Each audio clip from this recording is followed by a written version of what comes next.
This is a Geek Leader podcast, and I'm your host, John Rauda. This show is all about helping us grow as leaders, become better technologists, and improve our lives both at work and at home. I hope you enjoy the show and learn a lot.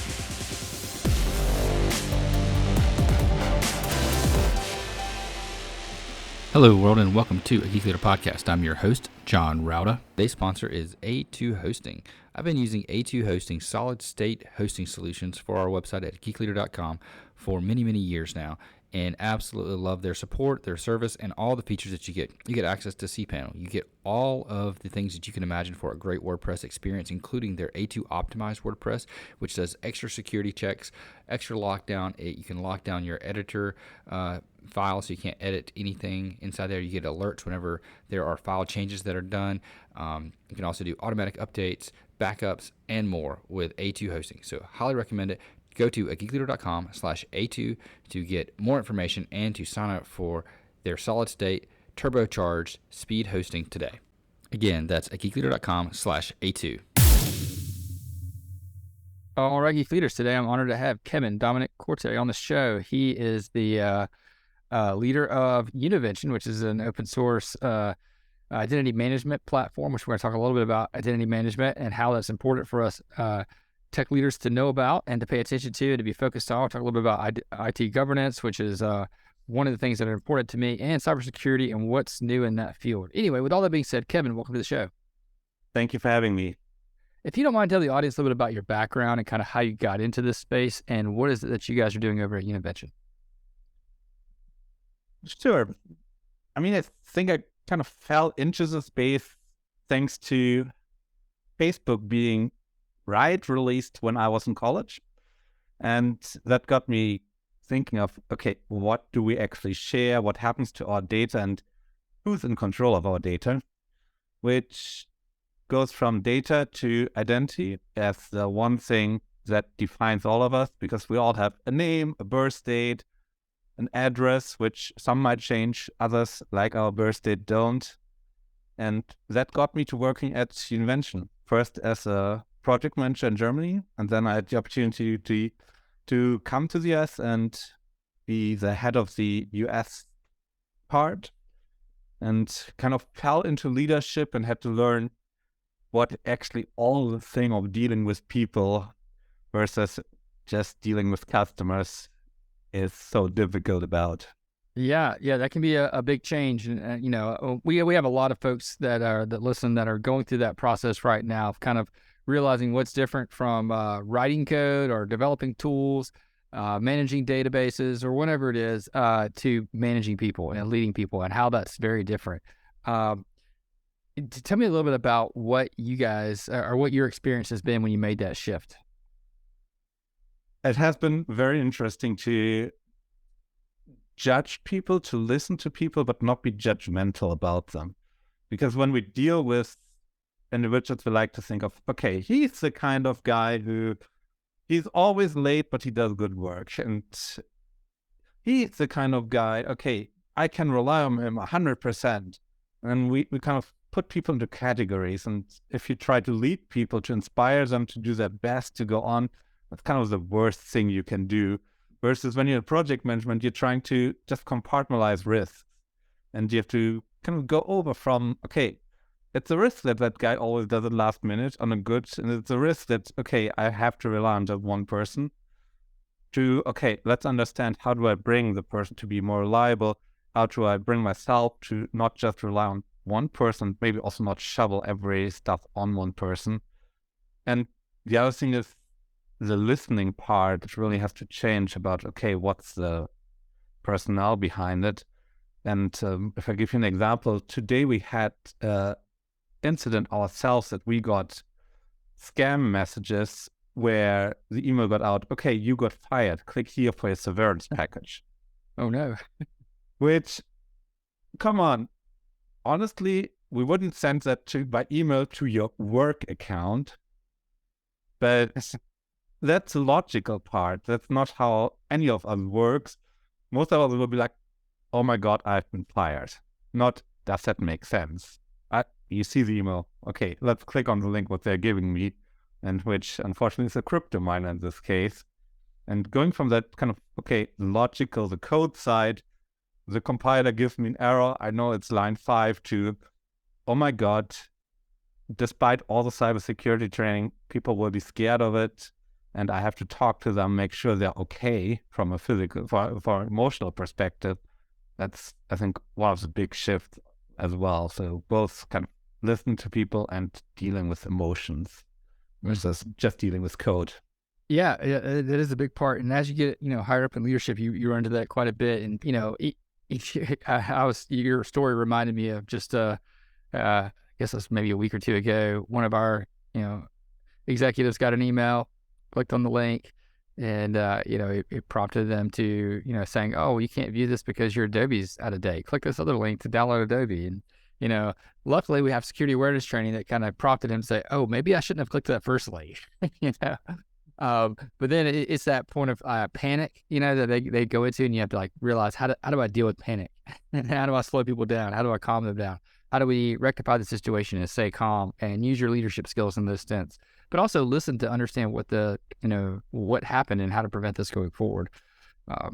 And sometimes, that's the big thing, because in order to get to a leadership position in technology, we were people of action, right? We were always used to taking action. Now we have to stop and listen, and that gets challenging from time to time. Yes, you have to listen to people, and you have to interact with them on a different level.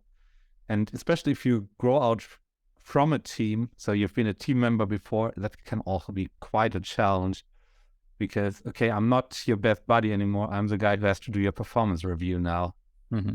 That's, I think, another thing which people underestimate. And of course, the amount of paperwork involved in this kind of stuff. Yeah, absolutely. And it does get very, very trying, especially when you are a peer. Maybe you're a peer with someone, you're working on the same team, and then you get promoted to lead that team. And then your dynamics totally change, and you can't have those same conversations you had before. Sometimes they have to be a little bit different, and you have to kind of temper some of the words that you may say. It gets a little bit challenging. I think the humor is also one of the big issues. I mean, most people of us in IT have this kind of dry humor and joking about, okay, if I would do the same thing, I would get fired. And that's just something you can't do in a leadership position anymore. You have to mind your word, and especially talking about, okay, if you do that, you get fired. That might come completely different over if you're a leader versus if you're a team member and peer to someone. Yeah, absolutely. You definitely have to watch what you say, especially when you use the word fired. So let me ask you a little bit about, when it comes into identity management. And, you mentioned, you got into there when Facebook came out when you were in college. Me too. So I guess we're about the same age and about the same time frame there. Tell me a little bit about what you guys do at Univention when it comes to helping manage that single sign-on and identity management for a company. I think for most of us, identity management boils down to, okay, I log into my computer and then hopefully never have to log into anything again until I'm done with my day. That's kind of the user perspective. If it's gone, it's the best thing ever. Especially, I think, a third of Americans wouldn't do a task if they were required to log in again. From the admin perspective or the IT perspective, it's a lot more intricate and a lot more challenging, because you have all the things which define you, from your name, gender identity, email addresses, and it's getting that into the systems, into multiple systems, so that your email client is correct, but also if you have some automation system, some ERP, that sends out, okay, the email correctly with your title, your name, and even your signature line, and that's all coherent, so that suddenly your email address is not no reply at company, but wherever you're sending it from. And kind of that's what identity management really is about, getting that from one central point of view to all the systems which a company uses. Because for anyone in IT, what we don't love is data entry, and especially multiple times the same data. Because first of all, boring, and it's also kind of error prone to put the same email address in just 3 different places. Yeah, absolutely. And I know when I go back to a decade ago when I was at a company, we were trying to, get into a single sign-on environment, so we didn't have to sign into multiple systems and have different passwords and things like that. Just getting to that, which is the beginning stages of true identity management. Just going through that process was one of those things that, you had to make sure you did it right, and you were very cautious about it to make sure that systems talk to one another properly. Um, do you see that challenging, like becoming more challenging as companies are developing all these new SaaS tools and new systems that are out there, or is it becoming easier because they're all in the same kind of standard? I think from the sign-in perspective, we've made great stride with open protocols like SAML, like OpenID.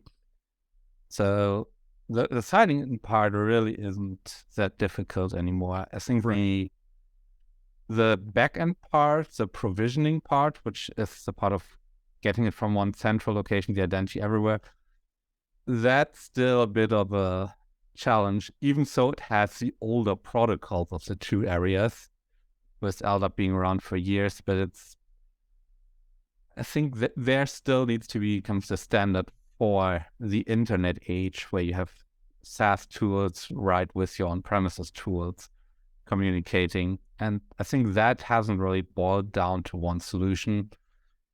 Well, it will, we'll see. But that's kind of where you still have custom-made connectors and cloud service things where you see it then, okay, this connects here, and now I have to enter some kind of URL there as the admin. So maybe that's the next challenge, to make that easy for the guys who actually operate it. But we'll see what happens. Yeah, absolutely. So why, you mentioned that, talking about the ease of customers and things like that. And from a tech side, you guys decided to go the open source route. Can you tell me a little bit about that and what that decision-making process was like? It probably has to do a bit with the history of Univention.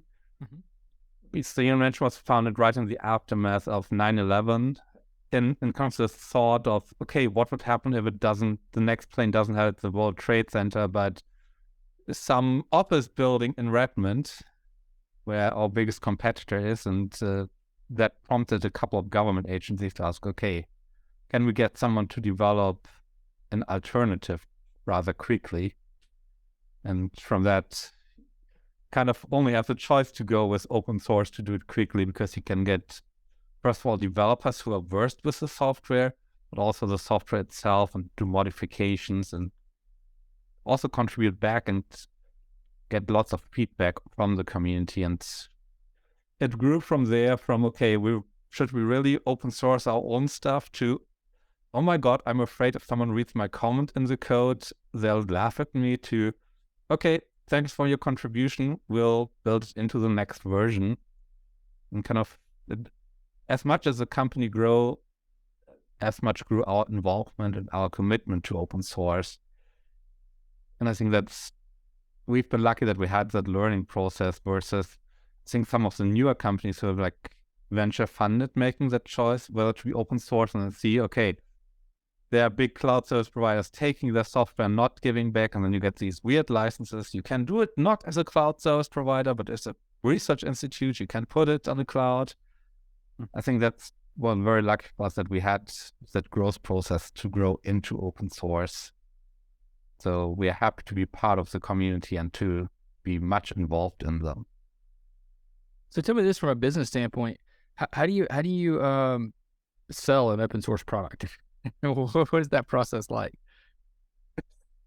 You sell all the advantages that being a customer has around it, from indemnification to support to services, to really being there for the customer. There has to be the assurance for them that they get the updates and get them on time to meet their requirements. And if you look at the big closed source providers, their revenue streams aren't much different. It's just a little trickle of software licenses, which, whether it makes a big difference or not for us, we figured out it doesn't make a big difference to have the guys who buy a single license be not there anymore, because honestly, they make work, and with an established number of customers who want support, who want the assurance, they are much more easy to work with and much more engaging. And this, for us, it wasn't really much of a problem to not sell a software license, but say, okay, here, take the open source version, be happy with it, and be part of the community if you have questions, but don't call in our support line. Mm-hmm. Yeah, and asking that, I'm asking that as a person that, at my previous company purchased, open source software regularly from like Red Hat and other vendors. So, it's more like just educating the community when we're talking about this a little bit. What are some things that having a good identity management product in place will help you mitigate when it comes to cybersecurity risks that exist out there? Let's start with the statistic that 84% of all attacks happen using identities. And the favorite part is still either a password which was reused somewhere else. The second favorite part is an account which should have been deactivated but never was. And if you want to go to the third one is someone doing something stupid like clicking on a link and entering his credentials where he shouldn't. All three parts are relatively easy to mitigate if you have everything centralized, because you change one password and the problem goes away. It also means if you reuse your password, IT can easily monitor, okay, if I buy the password from somewhere else, or if I see the password hash on the dark web, does it match anything in my database? If so, I lock the account, let someone else do it. If I only have one password, there's probably a way to make a corporate identity on your identity management system. So unless you see the corporate identity, you don't enter your password. That's a lot easier to remember for someone working than, okay, if you get a link, make sure it's a trustworthy source. Mm-hmm. And we talked about panic. If you come in with, I really need you to reset my password, and I'm the CEO of a company on the plane to a convention, you're likely as a team assistant or as a personal assistant to go in and do that. Right. Versus if you see, okay, he could do it himself because we have a good system in place, why should he contact me? And so it really comes down, okay, we have one place where it is, we can brand it, we can make it easy for people to remember it, and on the flip side, we can enforce policies over it from, okay, password length, if you want legacy, to multi-factor authentication before you get onto a website or something. So plugging in a token or getting a code from your phone. And that really is only possible if you have that central location and not need to do it 5 times in a row as an admin to set it up. Yeah, for sure. And, and now with all these tools that are out there, you can very easily spoof someone. I know there's like 11 Lab is one of them that I've seen out there where you can just take text and put it in there. You can upload a couple of, I think they only require like 4 minutes of audio. So I could just take a YouTube video that has, my CEO talking, extract the audio from that, upload it to 11 Labs, and then type in a message that, and have him download that, send a voicemail to, his admin and say, hey, I'm so-and-so, please, hey, can you please reset my password? I'm on a plane and can't do it right now. And just, easily trick them into doing that. Yeah, we had recently an incident at one of our customers where someone used ChatGPT to grab first the social media handles and then the kind of the language used in the industry and send it to like the personal assistant of the C-suite, and the CIO's assistant reacted to it because it just seemed so authentic and didn't have any of the spelling mistakes, didn't know to tell her to go to some link, but just, reset my password, send it to me back by email. And then they grabbed the email and in the way somewhere. Yeah, and we're starting to, see a lot more of that, and it's going to be even harder to detect because now I can just run every spam email through ChatGPT to correct my grammar and spelling and making sure everything, fits that mold. And we're going to see a whole lot more of this type of responses out there and using audio and yeah, we can fake audio, we can fake video calls. Mm-hmm. And I mean, for Zoom, it's great to have a virtual background, and then the little cat ears in your face, but as well as the cat ears, I can put on the mask of a politician and to start making fake advertisements, how bad I am at something. So same can be applied to cybersecurity. Oh, thanks for jumping into Zoom with me. Can you just reset my password now that we're done with the presentation? And Yeah. if you mentioned spam, it used to be that we have kind of two sides of spam. One is the really selective handcrafted one, where you really find out, okay, who is the target, match it exactly. And then the other is, hey, I'm the Nigerian prince with $1 billion worth in diamonds, send me $100. Where the goal is really to self-select, okay, are you stupid enough to engage with it? Or maybe a comedian on the internet. And the other one really, okay, you really want to believe that that's the person. And now with ChatGPT and these two combine, and I can mass email people to make them believe I'm someone who I'm not. And I think that's the risk, because sorting stupid emails you can easily do by just look at, okay, if the spelling mistakes are bad and there's a link which you should click, mark it as spam.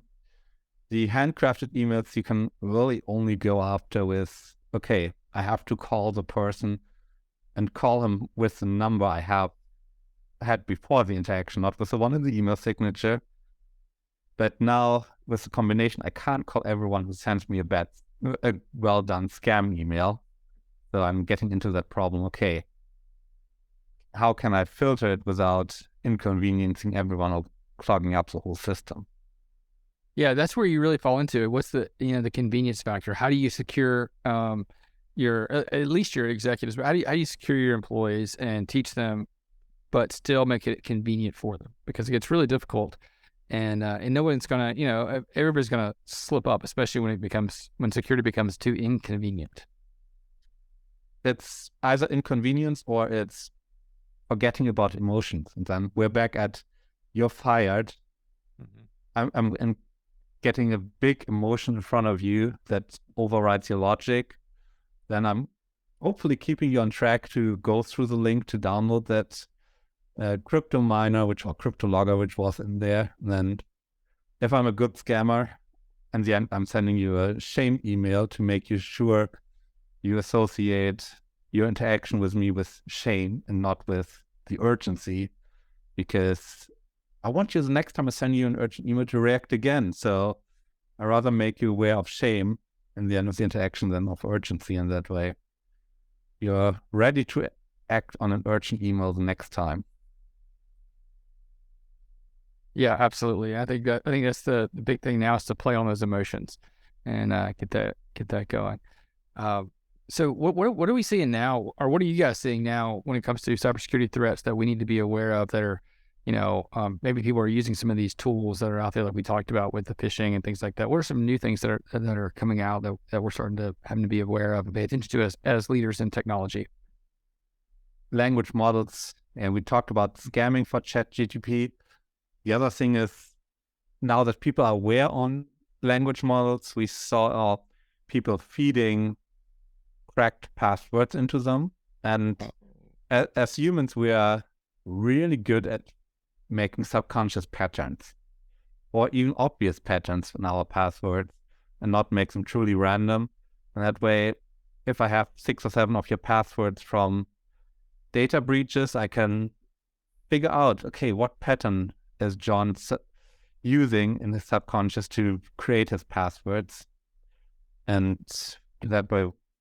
So, like, for example, if you went into like if you had 4 different passwords of mine that were breached from previous things, like you went to, you have been pawned, put in my email address and saw some, were able to find some breaches out there, went and downloaded the passwords that were in those breaches, you could probably ask one of these language models, hey, what's next in this pattern? And get some options. Yeah, get the options, or even get the right one, especially if you have kind of the combination of password and where was it used, because a lot of people try to adapt the pattern to the website. Mm-hmm. Either use the website in the end or alternate characters depending on like the first letter and the length of the website name. That was one of our customers who had that. Had an engineer do that. And that way, okay. Their company website had 8 letters and started with a B. So that one letter he always alternates is then a C or a C8.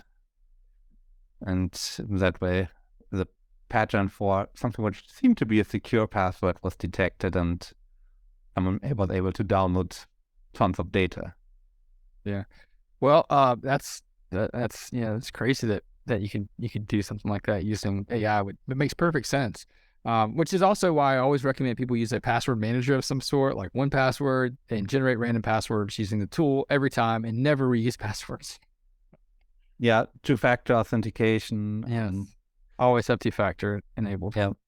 And if you want to do it really well, you secure your password manager either with a token or at least with the inbuilt chips in your system.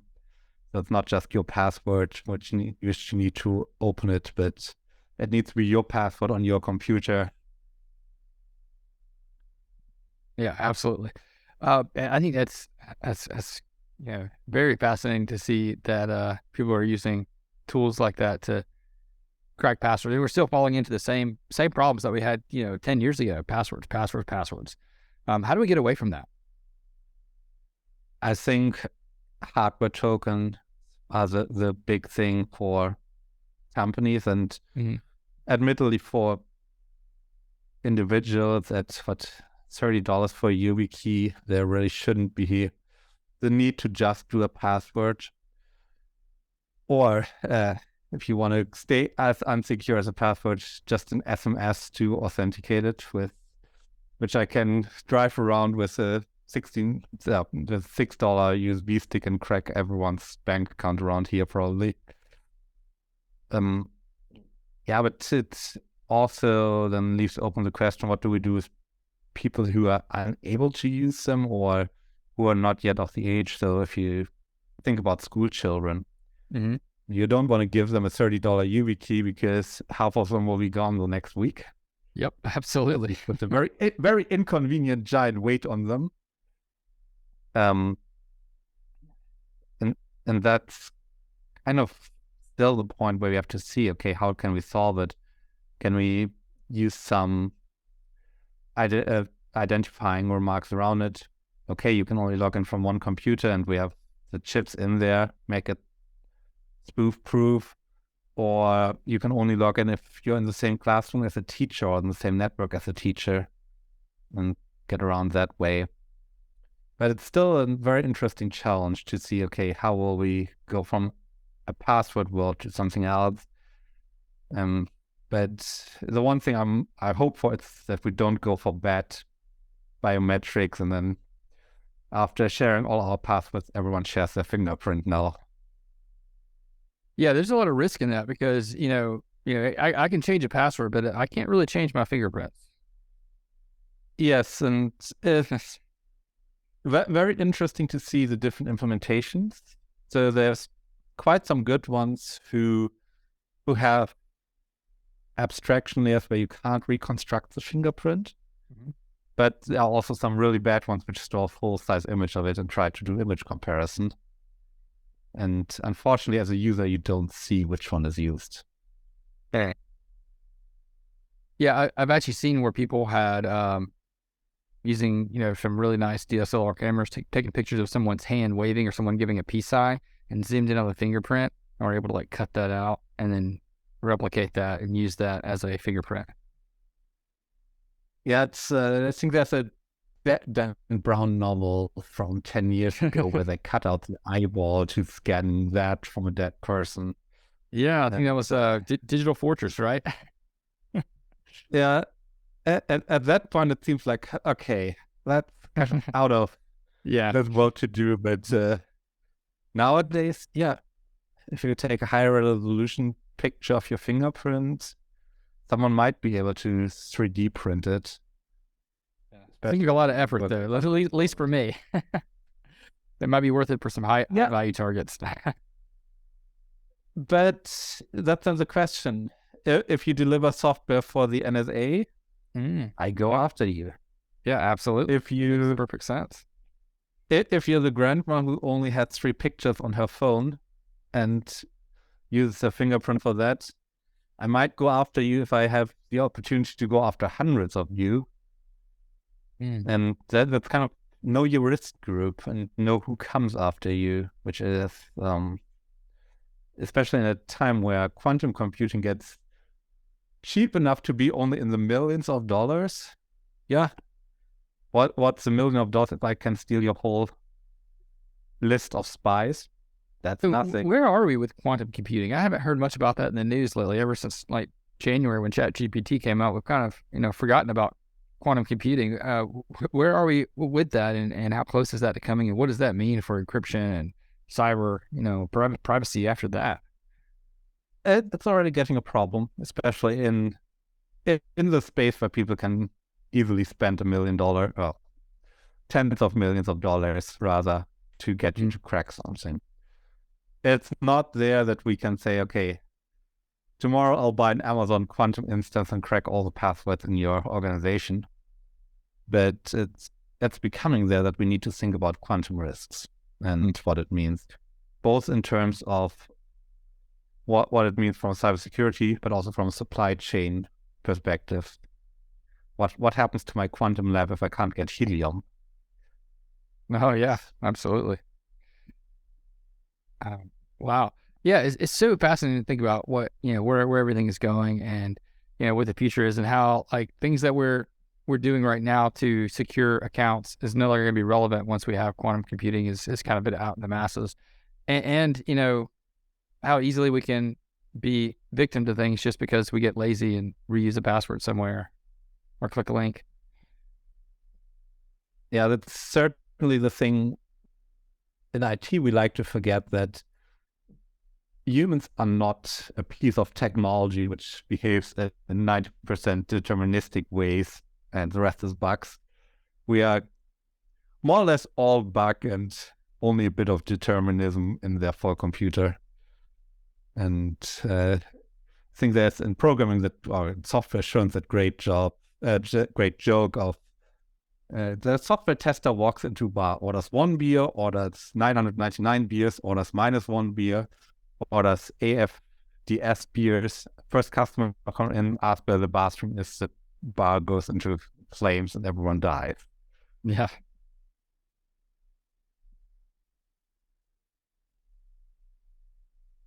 So, go ahead. No, I just wanted to, that's kind of the way we humans work. We like to do everything wrong from a absolutely perspective. Yes, we do.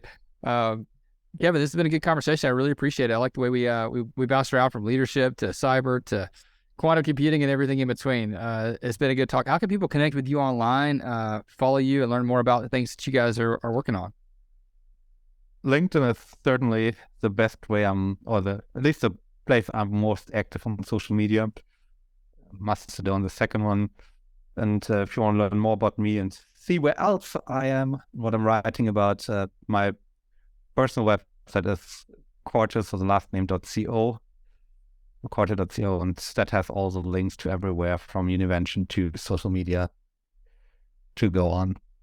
Awesome. And I'll link that up in the show notes too at geekleader.com so people can go there and click through to your website and see your blog, see, things you're working on, go to your LinkedIn as well as Univention. All right. I really appreciate having you on the show. It's been a good conversation. Thanks so much, Kevin. Thanks for having me. If you enjoyed that episode, please leave a rating and review in Apple Podcasts. I'd greatly appreciate that. And also don't forget to check out merch. We have some t-shirts that I've designed that are on at geekleader.com. You can click on the merchandise section there and check that out. And also don't forget about the books from our guests. So if you like this guest and other guests that have written books, please go ahead and check that out at geekleader.com. I would greatly appreciate it, and I'm sure they would too.